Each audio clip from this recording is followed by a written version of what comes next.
Hey there, how you doing? It's a little bit after 3 o'clock in the afternoon, and I want to welcome you to this live lesson, ostensibly sponsored by Jocks. If you're not sure what Jocks is, about 2 years ago I started a podcast just kind of for fun to talk with engineer and producer and recording musician friends. And this summer, we're going to fire that back up. It was originally just an experiment to see if it was something that I'd be interested in, and it's coming back. And as a part of the podcast, we're going to be doing these regular kinds of sessions where I show you some cool stuff and show you how I use it. And this is all a big experiment with the brand new setup here down in the studio. In fact, if I get tired of my green gradient background, I can completely go to something totally different. That's one of the great new things that we've added here. And anyway, so today, what are we doing? Well, as you could tell by the title plate, today we're talking about the Waves Scheps Omni Channel plugin. And I get texts, emails, and even phone calls almost every single day from people wanting to know, Brian, what's your go-to plugins? What are the things that you use the most? What should I buy? And today, this really will work for anybody, whether you're just an enthusiast recording musician, you're just someone who kind of plays around at home with this thing, or you're a full-on, full-time professional. This is a plugin that I use that I'm incredibly enthusiastic about, because if I would have been able to design a plugin for myself, this is exactly the plugin that I would have designed to a T. In fact, Andrew did an even better job than I could have possibly done with this thing, man. It is an amazing, amazing plugin. And so we're going to talk about that today. We're going to talk about exactly what it is that we're looking at in terms of the recording. And we're going to talk about kick drums. And if you got the teaser, I don't really use kick drum samples, hardly ever. Now, this is predicated on a few different things. Number one, it's got to be a great sounding kick drum. It's got to be a great kick drum that's mic'd well, that's got a great signal path, that's recorded well. And lastly, probably the most important, it's got to be played well. And you know what? Because I feel like such a nerd right now, let's see if I've got something that looks a little more nerdish here. There we go. I feel a little more nerdish right now, so we're going to put that up. Anyway, so as we're talking today, if you have any questions at all, feel free to put them in the comments below. And I've got a screen here that I can see your questions and your comments, and I will try and get to them as we go.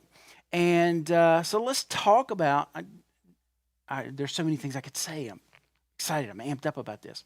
Let's talk about this recording. So this is actually a drum track I recorded last week. If you were following me at all on my Instagram stories, you might remember that I recorded this and put some teasers up about this drum kit and these sounds.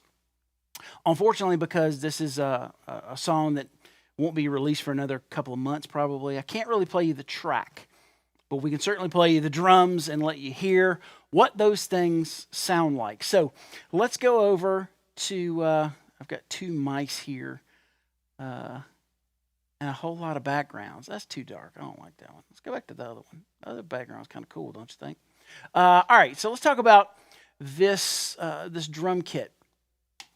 Now, the drum kit that I was using for this particular recording is the one that you see on screen right now. This is a wood hoop kit, very special wood hoop kit that the sizes and the fact that it's a wood hoop kit all contribute to the reason why I chose this kit for this session.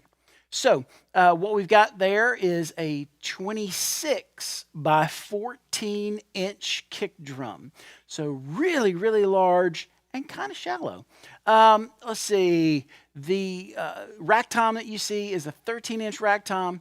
The floor tom is a 16 inch rack tom. And for this session, I was using a 15 by 4 piccolo snare made by Ludwig. It's if you're familiar with the Carl Palmer signature drum, that's exactly what that drum is.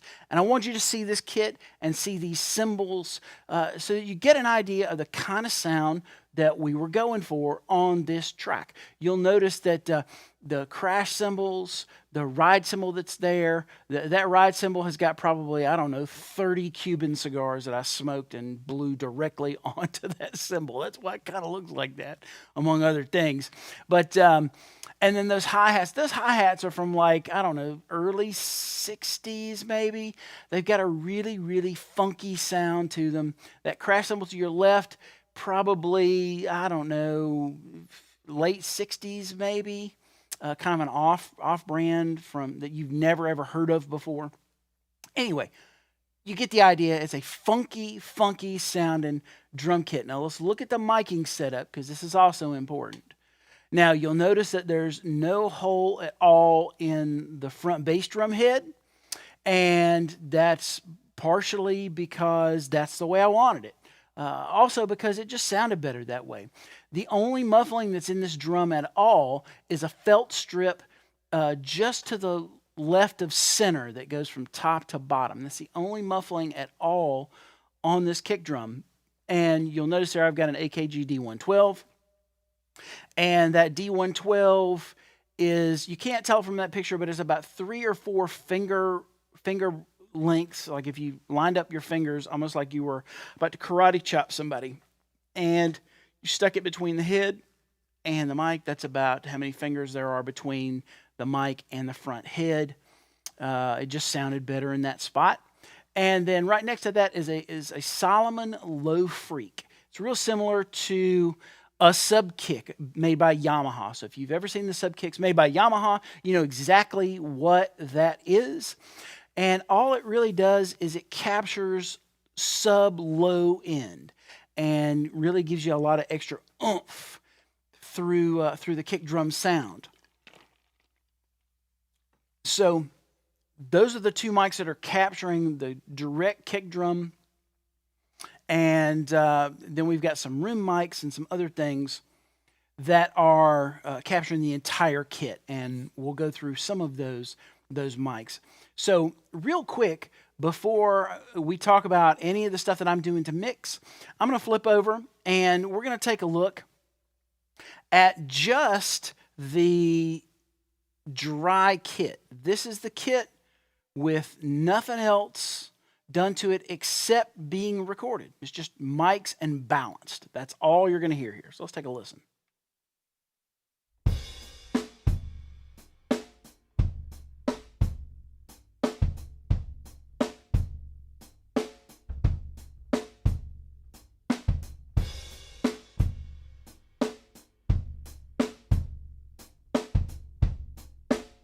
Now, hopefully you're listening to this on some speakers and not just your phone.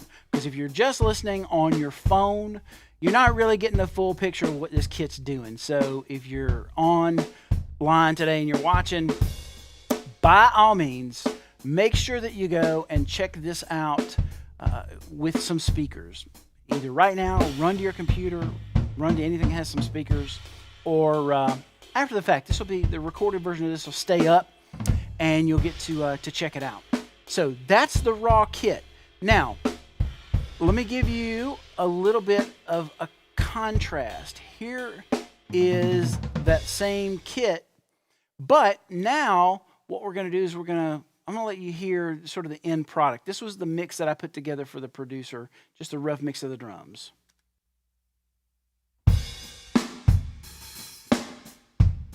There's an extra little hi-hat thing in there that we're going to take out for now.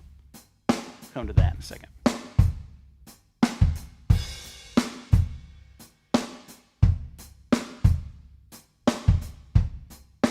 No loops, no looping, no sampling, just a good solid take. That's and if you look at the screen, the other thing that's I'm sort of predicating this whole lesson on is that last part, is that the drums have got to be played well. And here you'll notice that in the kick drum mic there, I wish there was an easy way to zoom this other than just pulling open the track here. You'll notice that there's no compression going in. This is straight from the mic to the mic pre, right into Pro Tools. There's not even any EQ on this recorded track. So the thing you'll notice is the transients are incredibly consistent. And one of the reasons why when I'm mixing other people's stuff that I end up having to fall back and use samples is it's one of those reasons. Either it's not a great sounding kick drum, it wasn't recorded very well, or it wasn't played very well. In this case, consistency is key. Consistency is king when it comes to this sort of recording, getting something that is going to be retail ready, radio ready, that is going to sound great almost automatically when you pull them up, and then when you mix them, everything is there that you're going to need to get a great mixed kick drum sound without samples.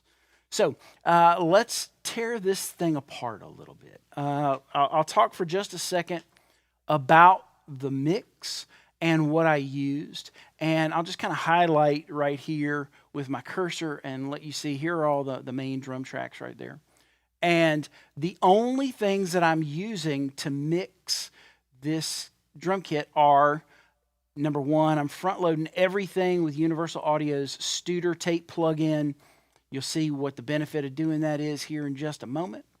And so everything's hitting this virtual tape machine, which is set up with a 456 tape formulation running at 15 IPS. And you'll notice I'm hitting the input a little hard, not hitting it just at flat 0. I'm going in a little hot, but I'm also backing the input gain back a little bit so that if I engage and disengage this, the volume stays essentially the same. And that way when I'm A-Bing the sounds, I don't get tricked by volume. And volume telling me if something sounds better or worse. So every one of these tracks has the Studer on there. And the only other plugin I'm using is, for every channel, is the Scheps Omni Channel. And we're going to talk about how I use it here in just a second. Now, on the hi-hat, I did use just a regular old SSL channel because I didn't know what processing I would need to do after the fact. The only thing I knew I needed to do was what you see right here over on this knob in the filter section. I'm dumping everything from looks like 83 on down, 83 hertz on down, dumping everything there. Probably could dump it a little higher, but I wanted to keep some of the chunkiness of that hi-hat. And that's the only other plug-in, and it's really that one channel. So let's see. Overheads, I did run a pass filter on those before I hit the tape machine.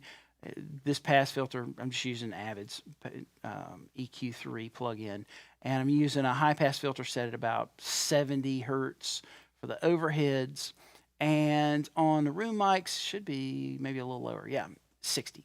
And that really is just to tighten up the room sound just a little bit, tighten up the overhead sound, get any just garbage on the bottom end, get that out of there. So those are all utility plugins. You guys know about doing that. Nothing special there.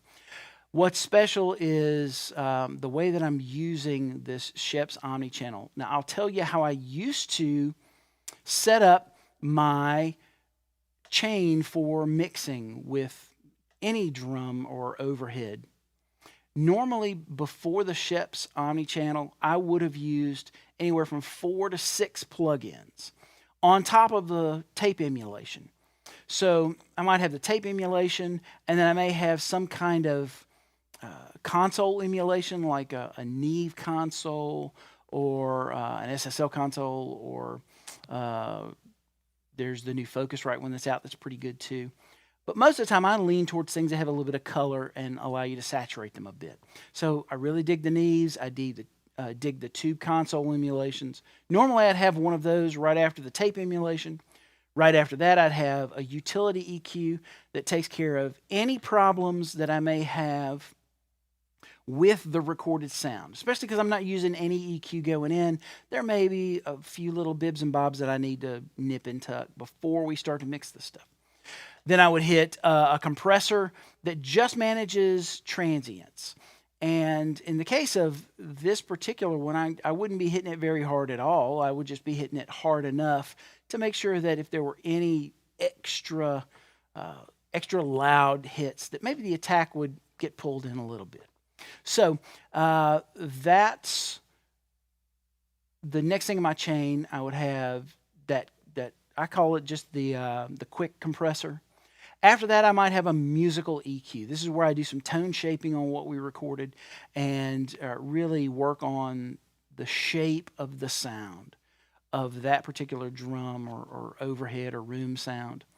And then afterwards, I may have usually another stage of compression. And that compression is totally musical, vibey kind of compression. Sometimes it's a 1176 style compressor. Other times it may be an LA2A or a distressor or something that's got some vibe and some character to it that really gives some zing to what I'm trying to mix. And then after that, not all the time, but a lot of times, I'll have a de-esser on that channel. And you say, well, Brian, why would you use a de-esser with a kick drum or a snare drum or something like that? Well, I use a de-esser a little differently than most people do. I don't use it to just quell sibilance. If there's any frequency that I feel like every once in a while, that frequency just kind of sticks out a little bit, and I don't like it.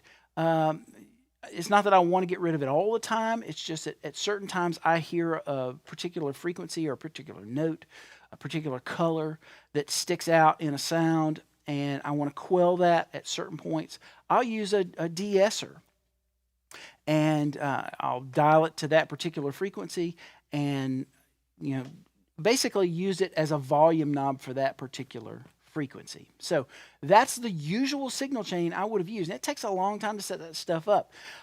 This is before you could do channel presets and things like that with Pro Tools. In Cubase, I had presets, or Nuendo when I was mixing, I would have presets that I could pull up that would at least get me started. But they pretty much solved it with this Scheps plugin. Now, if you'll go to faderjocks.com/waves, you can pick up this particular plugin. Normally it's like, I don't know, a couple $100 or something. Maybe it's $2.99 or something like that. Right now, if you go to that link, Fader Jocks, and I didn't put anything up here to show you that, but faderjocks.com/waves, use the promo code Creative40. You can buy this plugin for $41.99. That's $42 for a channel strip. And for me, if I had to ditch most of the plugins that I've got right now, especially my channel strips, as long as I could keep this one, I could do everything that I need to do generally.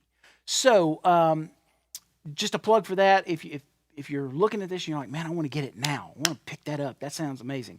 It's only $42. It's one of the cheapest things you'll ever buy for yourself, and I guarantee it'll be your go-to plugin pretty quickly too. We are going to give away a copy of this to somebody, and if you stick around at the end of the lesson, end of the webcast, I'll tell you exactly how you can sign up to register to win the free copy we're going to give away at the end of the week. So. And that's courtesy of me. I love this plugin so much that I want to be able to give one viewer, one student of mixing this plugin because it's so amazing. But if you don't want to wait, faderjocks.com/waves, use that promo code Creative40 because it's going to knock off like an extra, on top of the sale that's going on, it knocks off like an extra 25 or maybe even $30 or something. I don't know. But you can get it for $41.99. That's a bargain on any day of the week, especially after I show you how you use this. So let's get back to this. All right, so let's talk about the Omni Channel, what it is, what it does, why I use it. All right, so the Omni Channel this looks complicated. It's not complicated, I promise you, if you take it one module at a time. So the first module is the preamp module, and this is analog modeling at its best. We've got odd, even, and heavy saturation. And basically with odd and even, I don't have time to go into it today, but you're trying to emulate either really famous analog consoles or tube consoles, or consoles like a Neve style console that's more like a transistor base. So you've got some saturation, you got odd and even order harmonics, or if you really want to get crazy, you can throw it into heavy mode and just distort the crap out of everything. Also, one of the things that I would always put a surgical EQ in for is for pass filters, and that's the next thing that you see here in the pre-section. You got high and low pass filters, and don't worry about what the green means. The green is if you set up any kind of preset, the main knobs to focus on in that preset are in green. And so this is one that I had saved for myself, and I basically kind of highlighted. These are the knobs that I touch the most when I'm using this particular, in this case, a kick drum preset. So don't worry about whether it's a green knob or a black knob. That doesn't actually do anything. So I'm using the high pass filter, which knocks off a bunch of low stuff on this kick drum, starting at 64 hertz. I'm knocking down 12 dB per octave. If you don't know what all that means, don't worry about it. We're going to have some things later that we're going to do where I'll actually explain all that kind of stuff to you. That's why Fader Jocks is coming back. The other thing that's very specific to this plugin is the thump circuit. Now, Andrew does a great job. He does a much better job than me of explaining how and why this thing works. Basically, it adds a little bit of low end before you do anything else without really having to hit an EQ knob. So I'm going to solo this. I'm going to turn all of these modules off. We're going to talk about them as we go. But I'm going to turn all these modules off, turn thump off, and let's listen to just the inside kick drum mic. So let me see, make sure we're set up on a loop here. I didn't have myself set up ahead of time to loop it. All right, here we go. So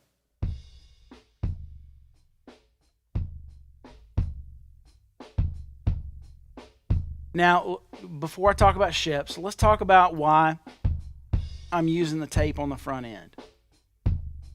It does make a difference. Here's without the tape. And I told you that I level matched this so that the volume wouldn't trick us.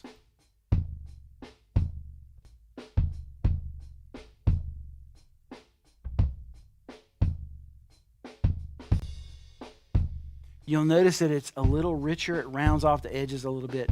But one of the things that this tape plugin is great at doing, especially the way I'm running it, is that it gives you a little bit of natural tape compression that just kind of pulls the sound in, tightens it up a little bit. That's all. And you'll notice that front head's tuned really low, man. It's got a little warble in it. We're going to address that in a second. But the tape plugin actually helps to rein that in just a little bit. All right, now let's move over to Scheps. If I engage my preamp circuit, I'm just getting just a touch of saturation on those even order harmonics. And if I go too far, then it can be pretty heinous. You can hear how it really doesn't help the sound. But with a little bit of distortion, it's just going to help give it it's going to smooth off a little more of the real pointed transient. But also it's going to add a little bit of something in the high mid that just makes it stick out without having to EQ it. Gives it a little bit more of a slap. Again, it's subtle. You don't want to overdo this thing, right? So with the pass filters, if I take out the pass filters, you won't hear it probably if you're listening on your phone or on your tablet or your computer. But that just cleans up the bottom end a little bit. The thump circuit, you're going to hear a big difference. So without thump, that's what happens. We engage thump. It's subtle, but you definitely hear it. In this case, for this mix, I put it in 4 dB. Definitely gives me a lot more.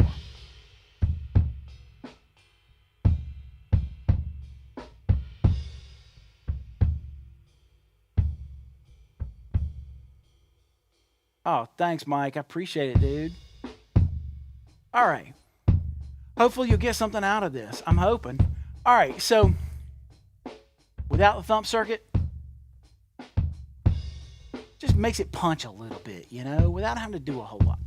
All right, so let's talk about the next module. This module is fun.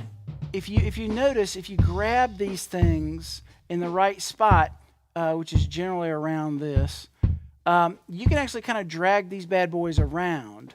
Like if I wanted to drag this gate around, I could drag it over here. I can put it over here. I can change the order of all these modules. Well, I told you I use a surgical EQ first, right? There's one thing that I'm hearing inside of that sound I wanted to get rid of. You'll notice I'm using one of the EQ10 plugins, and there's a pitch that I was hearing that I wanted to get rid of. There's the pitch. And no amount of muffling is going to get rid of that pitch. If anything, you're just going to hurt the sound. So all I did was drew a real narrow Q. I went to 100 on the Q, found that pitch I didn't like, and I just ditch it. And since it's on a real narrow Q, it's not really affecting the whole sound.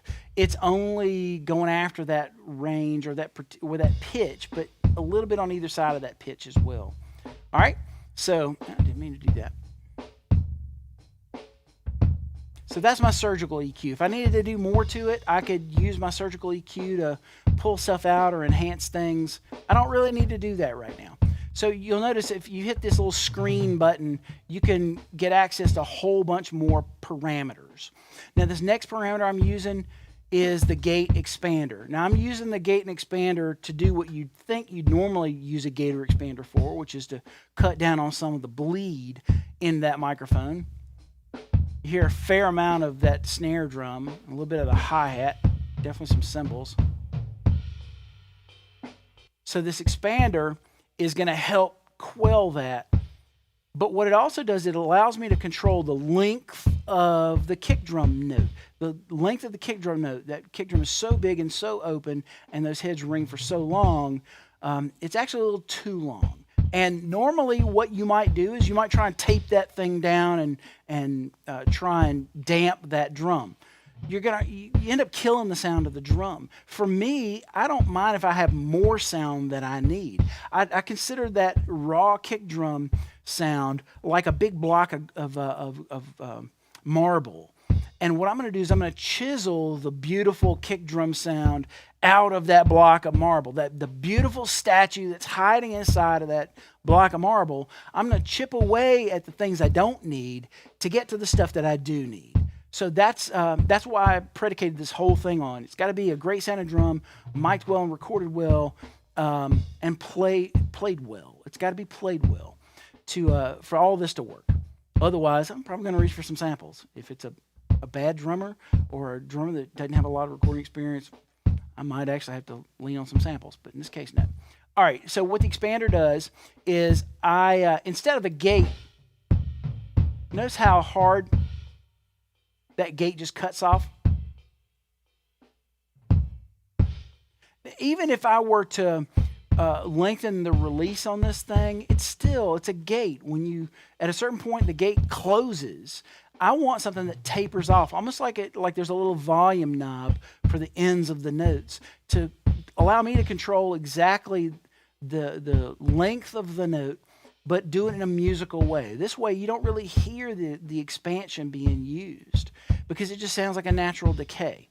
So I've got my floor set for the amount of spill suppression that I want. So like if I take all the floor off of this, go all the way to the top, so I'm not getting, even if I crank the threshold down, I'll start to get a little, but it's still going to leave a lot. If I go too far, if I go with the floor all the way, I might as well have used a gate, right? So I'm going to hit right about -21.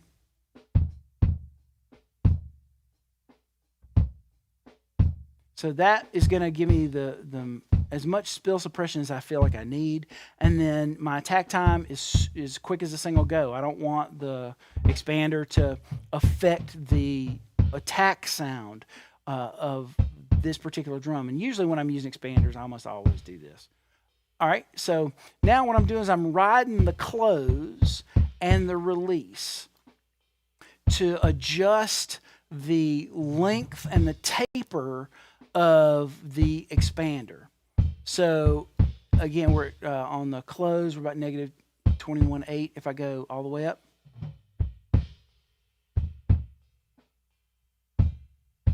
It tapers, but it's not as hard as a gate, but it cuts off a little too quick. If I go all the way down,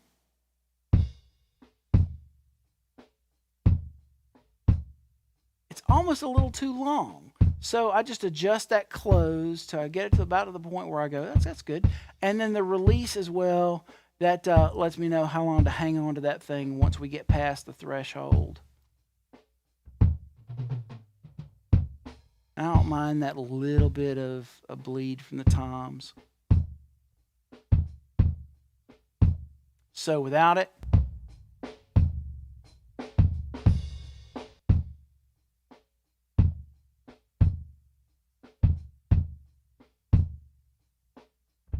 now I'm losing a little bit of volume, but we're going to make it up, don't worry.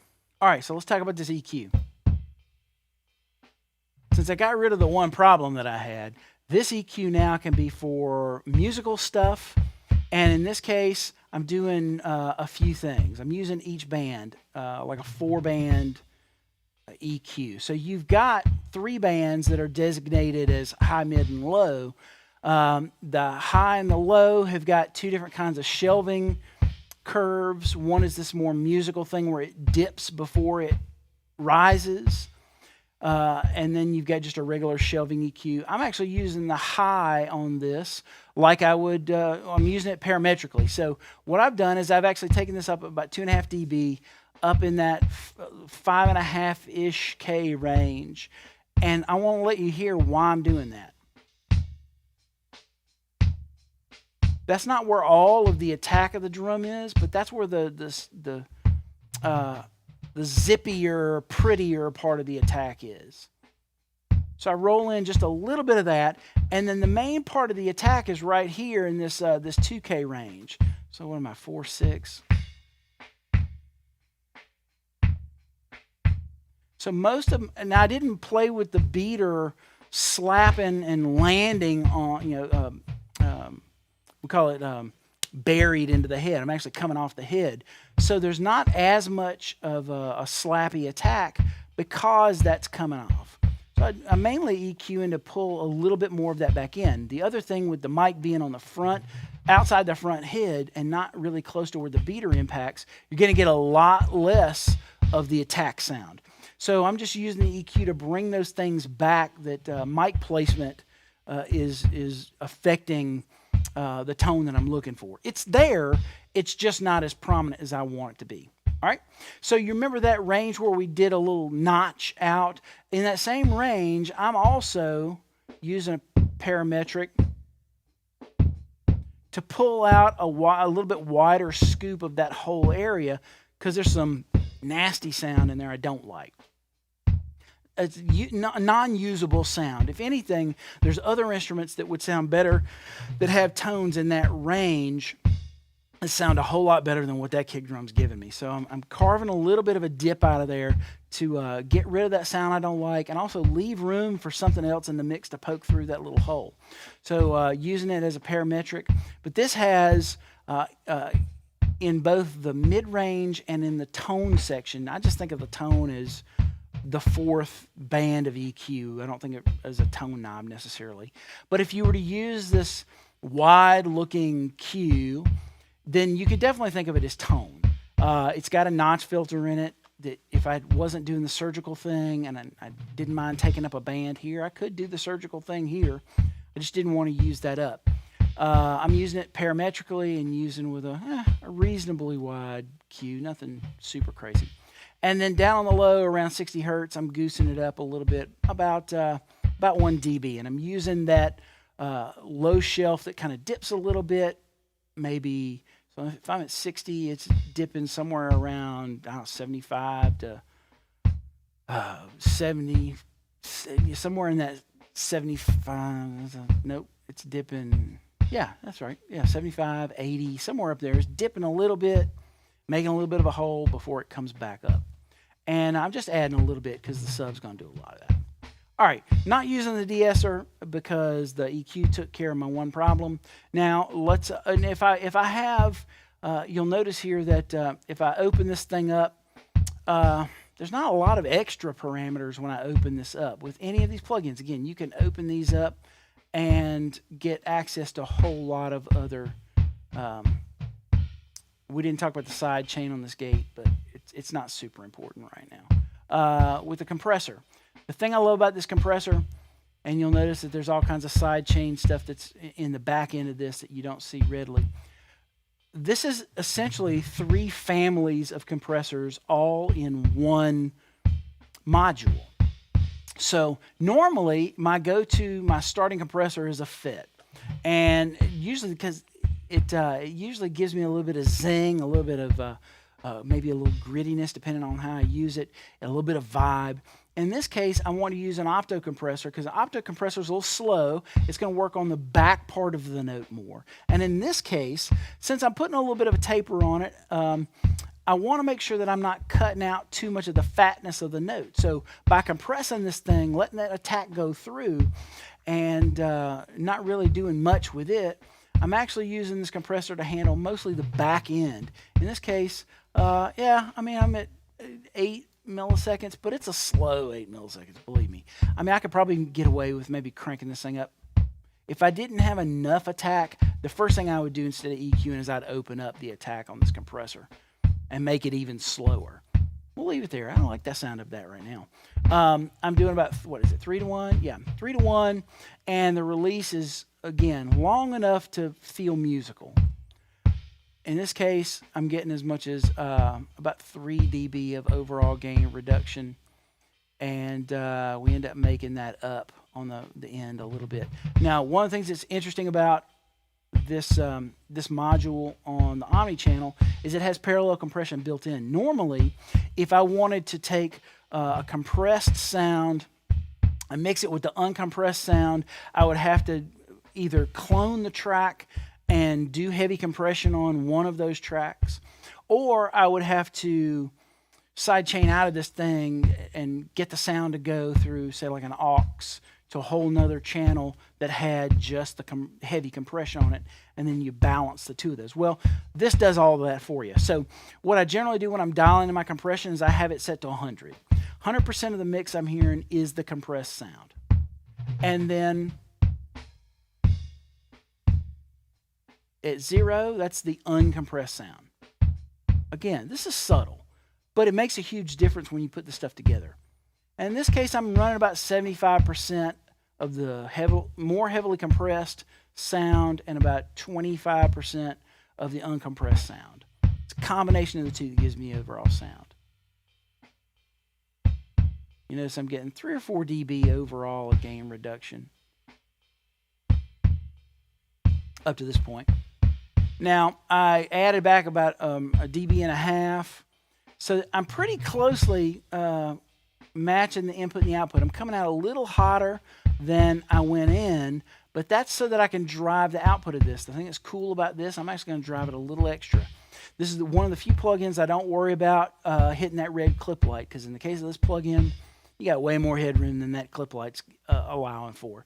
When you hit that clip light, it's just giving you a little bit of what would happen if this were a real analog circuit and you were feeding a little bit more into it than it wants to handle. It gives you a little bit of, again, a little bit of saturation, something that just gives it a little more character, and if anything, it'll make it stick out in the mix naturally. Now, because I'm doing that, because I'm driving that, I've got a limiter set. It's got a built-in limiter, and I'm using the limiter just to make sure that with all this stuff, I don't have notes that are jumping way, way out into the mix. You know, maybe for some reason, especially there's a section here where I intentionally get quiet. You'll see right there. I intentionally get quiet. I have have part of that behind my head? Hope not. I have to remember to keep my plugins over on this side because in your screen, I'm on that side. You'll notice here I taper off getting into this interlude with the kick drum. And that's Brian tapering the kick drum off to have a little decrescendo. Well, that might do some things with the compression where it kind of pops up above what the compressor's doing. In this case, it's not a problem, but for me, there's a couple times on a couple of downbeats where I might put a little more grease on that hit. So the limiter just kind of brings it in. Yes, the limiter's not hitting it all right there. Now, if I wanted to, I mean, I can pull this thing down. I mean, I can level match getting in and out. Let me pull the limiter off a second. Now, if I did this right, the input and output should sound about the same volume. Let's check it and see. Not quite. That's more like it. By the meters, it looks like it's not quite as loud, but there's less of the overall tone coming through. So when I'm listening to this, again, I hear there's all kinds of sound I can work with. I'm choosing the sound I want to work with.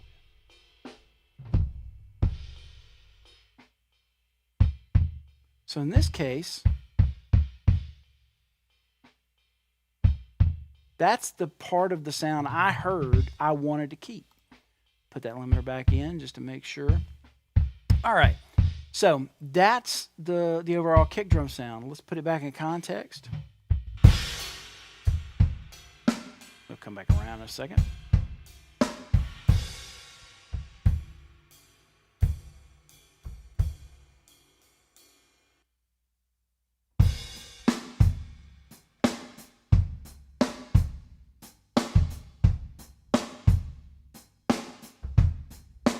Now, I got this nice, round, fat, low sound that sounds like a sample.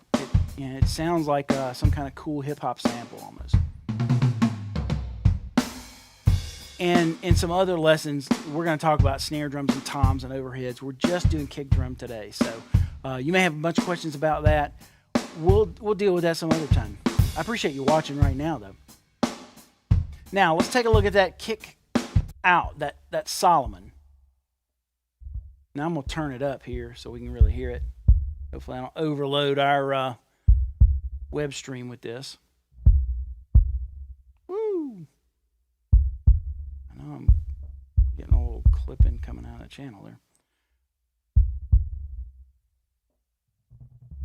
So, take Scheps off for a second, hear what this sounds like.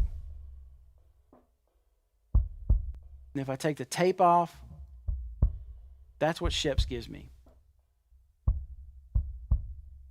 Again, when I hear that sound, I listen to that and I don't go, well, that's not the sound I'm looking for. That's actually more than the sound I was looking for. What I'm trying to do is, again, this is a block of marble or granite or whatever I'm using to make a really cool sculpture out of. I hear that and I go, well, there's more than I need there, which is great. I'd rather have more than less because I can chip away at the more. If something's not there, then I just don't have it to work with. I can't artificially make it come back and make it sound natural. So, all right. So automatically, when I put this into the tape, notice how it sort of makes the low end a lot richer. Same tape formulation, same gain staging through the tape. This sort of enhances that low end. It makes it even richer and warmer, and it actually kind of helps me with taking a little of the mid-range out of this. So that's what the tape's doing for me. Now, let's take a look at what we're doing here with Scheps. That's what it sounds like without it. Oh, all that good sub. All right, so let's step through these stages here a second. Doing all the same stuff that I did before. Only things that are a little bit different here is probably past a little lower yet, 50. And I could probably even go down to 45. My sub here just liked 50. But when I'm hearing the ears right now, I think the 46 may even do me better. I'm also doing a low pass at just a little under 300. A lot of it is to get rid of the attack.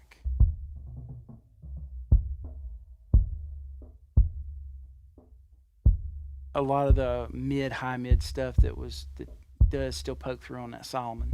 And again, same thing, man. I got that thump on 4 dB, man. I'm gonna, without thump, it's good. It's just a little better with thump on, right? Now, gate, expander, doing the same thing.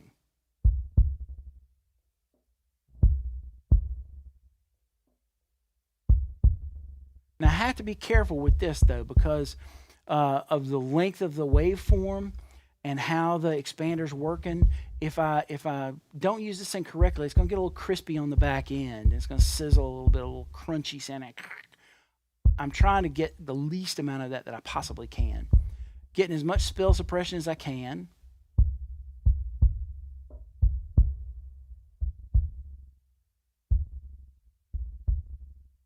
And then my attack, again, is just as quick as I can get it. And then I play around with my close.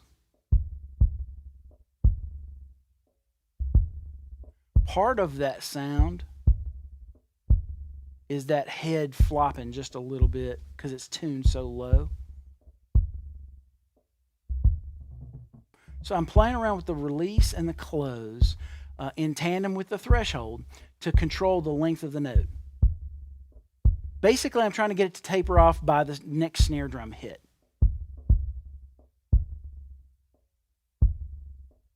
You notice how it just kind of tapers right before the next snare drum hit. Let's put those together. Then it's just a matter of you just seasoning to taste. How much of the sub do you want in the kick drum sound?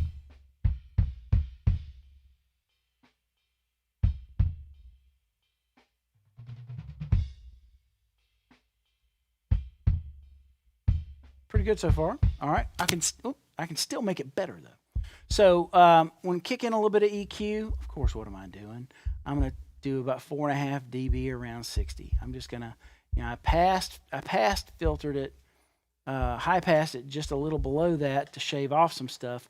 But I want to, in addition to the thump there, I'm going to use the EQ in that more musical kind of shelf where it dips a little bit. And the dip is good because this dip will create a little bit of a hole for the upper kick drum mic. And that way, this sub won't take up all of the room that the inside or the beater kick drum mic is taking up. So I'm using that more musical thing.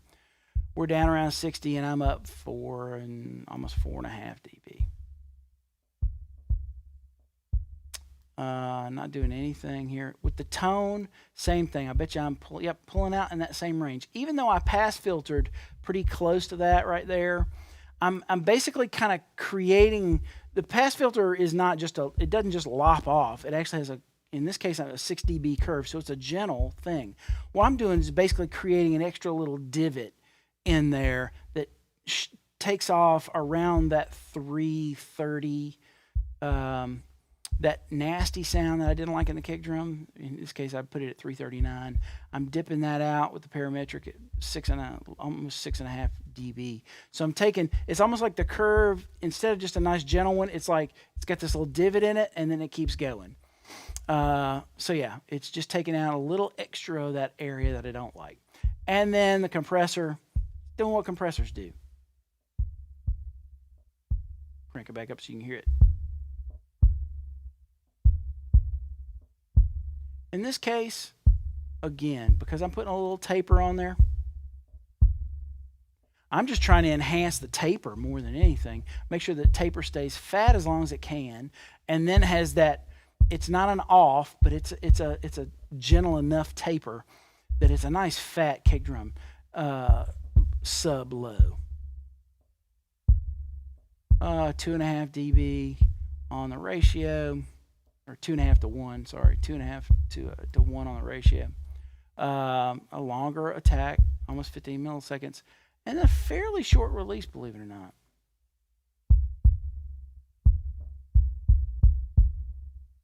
because basically what it's happening is the front part of it I'm knocking down, and then the back part of it I want it to kind of stay up a little. That's what. So instead of having this large hump that kind of comes up and down, it's almost like it has a plateau almost to it. Like sonically to me, it sounds like it has a little plateau. That's where the fatness comes from. And so since this has got it really doesn't have much attack to it, and it's a little delayed in terms of what we hear, the attack from the inside mic actually just sticks out with no problem. It's not obscured by the sub at all. And then, yeah, I didn't put a limiter on here, but why not? Just in case. This limiter has a threshold. Now,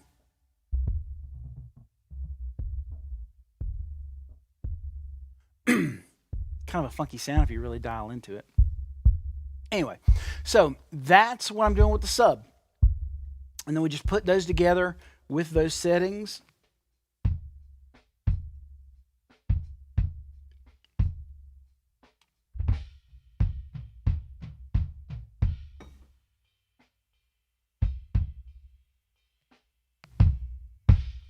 If I can keep from overloading our web mix here.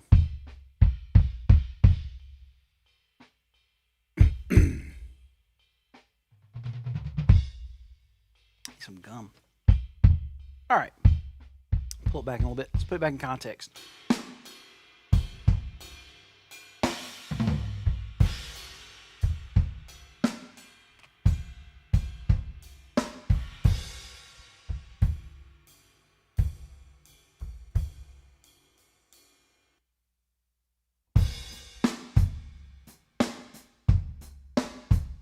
Now, the one thing that you don't hear that's going to contribute to the drum sound that I've sent them is on the whole bus. I've got a little bit of, I'm just touching an SSL compressor a little bit.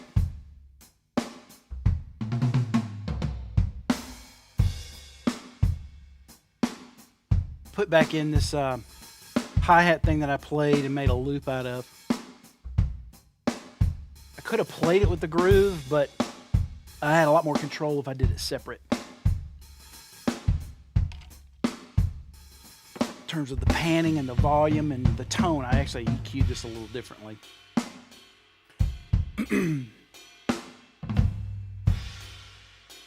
Now, I'll let you in on kind of the overall sound that I sent him, just for grins. This is probably going to overload our... if I take off everything...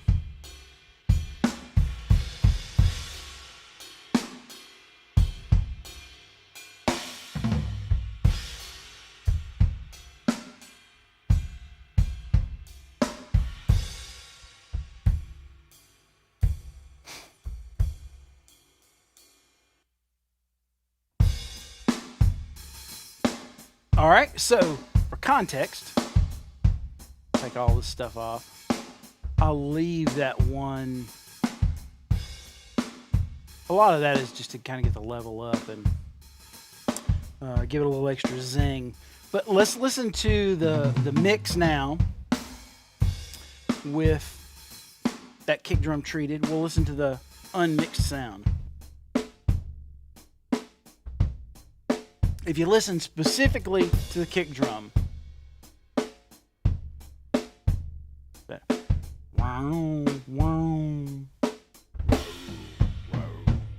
just tamed a lot of that without killing the sound of the kick drum.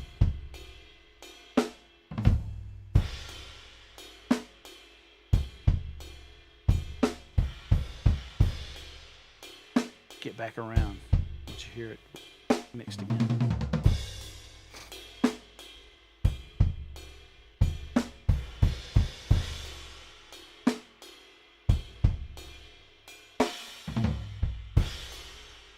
It's like a bridge.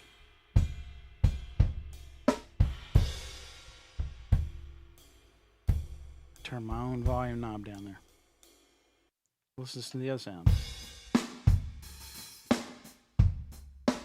Again, no snare samples, no tom samples. This is all just mixing. It's a well-played part that was recorded well, played on a good instrument, and then it's just mixed. Just chiseling out stuff you don't need. And in the case of this track, there's actually some loops that are kind of happening. I will play you that much of the track.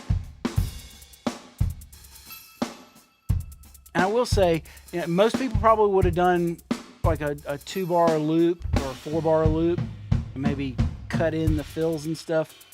I wanted this to have the consistency of a looped part, but I want to have those little subtle things that a real drummer brings to a track.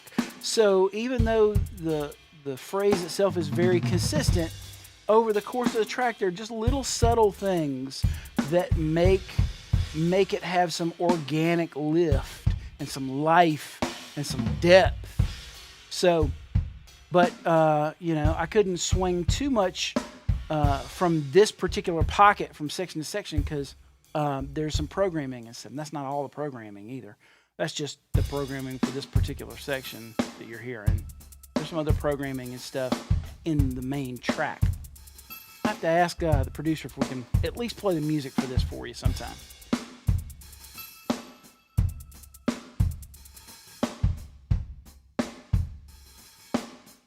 So there you go. Those toms sound great. Real woody toms, Anyway, I hope that you found that to be incredibly helpful and maybe gave you some ideas of what you can be doing in your mixes to avoid samples.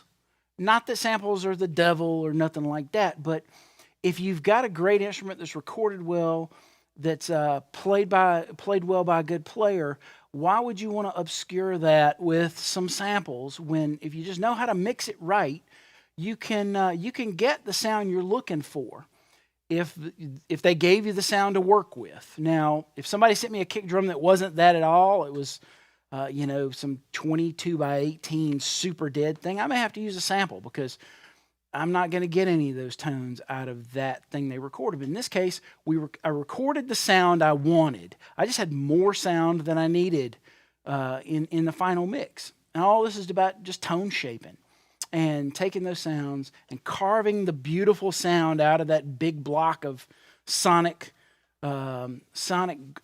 marble. I can't think of any other analogy right now than that. But yeah, so that's how for kick drums. My process is real similar with all the kick drums that I use. And I would say at this point, 80% of the time I'm using the Scheps plug-in. So let me flip over here a second. If you came late, I'll just show you again. This was the drum kit that we were recording. And it's this 26-inch bass drum, 13 and 16-inch toms. Snare drum is a 15 by 4 Ludwig brass piccolo snare. And then the cymbals are just an assortment of all kinds of really old stuff. And the kick drum setup itself was just an AKG D112, about 3 or 4 fingers away from the head with a Solomon Low Freak. That's the setup that you were hearing. Now, let's talk about the giveaway. I told you that I was going to give away a copy of this. I love this plugin so much that I want someone to have a copy of this. And so if you'll go over to faderjocks.com, and we're going to be starting the podcast back up over the summer. And my hope, my intent, we are going to make this a weekly podcast where I'm talking not just with people in the music industry, but people that are involved in audio of any sort, audio production people that are involved in video and television and movies and audio for live situations, whether it's an actual live concert, or I have someone that I'm going to talk to that has a very interesting audio job related to the space industry. So I'm wanting to, with the new podcast, talk to all kinds of people that are involved in audio in kinds of different ways. So if you go to faderjocks.com, you can check out the episodes of the podcast that are there. And just know we're going to be starting back in another couple of weeks and making it a weekly thing. But courtesy of Fader Jocks, if you go to faderjocks.com, to the right on the homepage, you'll see where you can sign up for the email list. Sign up for the email list. I apologize for drinking my drink right in front of you there. Sign up for the email list. It's just putting your name and your email there so we can tell you when new episodes are coming. I can tell you about specials. Anytime I'm going to feature something that I use, either on the podcast or in these lessons, we'll run some kind of special along in tandem with the company. And in some cases, we'll even give something away. And so in this case, we're going to give away one copy of this Scheps Omni Channel to one lucky person on the mailing list. So make sure you go over to faderjocks.com, sign up for the email list by Saturday at 3 o'clock. I just pulled that out of the air. Saturday at 3 o'clock, make sure you're on the email list, and I'm going to pick a name at random from our email list, and we're going to give that away. Well, let me qualify that. A name at random from the email list from someone who signed up from the time that this lesson went live until Saturday at 3 o'clock. Now, if you were on the email list already and you don't want to be left off of the giveaway, just leave a comment. Just let me know. Hey, man, I'm already on the email list. Thanks so much for the lesson. I learned a whole lot. If you'll just put a comment there, or if you have a question, and I'll answer the questions in the comments later, we'll make sure that you're in on the giveaway as well. But I definitely want to make sure that we target and show some appreciation for anybody that sat and watched the lesson today and got something out of this. So those two ways. If you're not on the email list, sign up. If you know you're already on the email list, then make sure you leave a comment or a question. Let me know, and I'll make sure that you get into that drawing as well. So I'll just come on here on Facebook and YouTube, and we'll do that live for you. We'll just pull a name out of the hat, and we'll give away a copy of the Scheps Omni Channel. So I hope you really dug that. I hope you got a lot out of it. If you don't want to wait and see if you possibly won, because I don't know, this sale's only good for another few days, I think. You can head over to faderjocks.com/waves and pick up your own copy of the Scheps Omni Channel. I mean, it does what six different plugins does all in one. And if you use the promo code Creative40, use it today, you'll get an extra amount off, and you'll end up paying, with that promo code, $41.99. It's one of the cheapest plugins you'll ever buy. But here's the thing I'll guarantee you.